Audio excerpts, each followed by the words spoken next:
আসসালামু আলাইকুম। আজকে আমি আপনাদের সাথে চাপা শুটকি রান্নার রেসিপি শেয়ার করব। জন্য আমি এখানে চাপা শুটকি, কাঁঠালের বিচি, মিষ্টি কুমড়ার শাক ও তার সাথে বেগুন, একটি ডাঁটা আর একটি ঝিঙে দিয়েছি। তারপর একটি কড়াইয়ে একটু তেল দিয়ে দেব। দিয়ে কিছু রসুন কুচি, পেঁয়াজ কুচি আর কাঁচামরিচ দিয়ে দেব। দিয়ে কিছুক্ষণ ভেজে নেব।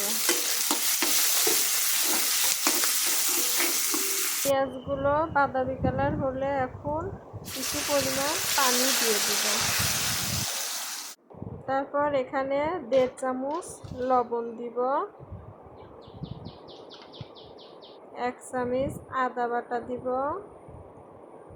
2 চামচ রসুন বাটা দিব আর 1 চামচ পেঁয়াজ বাটা দেব।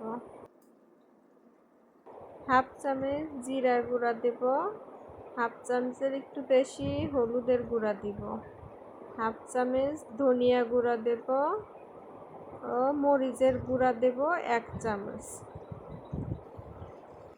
মশলাটা ভালোভাবে কষিয়ে নেব।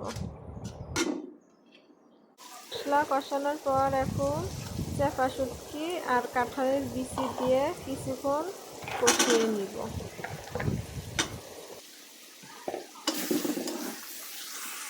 চাপা শুটকি আর বিচি ভালোভাবে কষিয়ে নেওয়ার পর এখন শাকগুলো দিয়ে দেব। দিয়ে আরও কিছুক্ষণ ভালো করে কষিয়ে নেব। কষিয়ে নেওয়ার পর এখন পানি দিয়ে দেব। পানি দিয়ে কিছুক্ষণ রান্না করে নেব।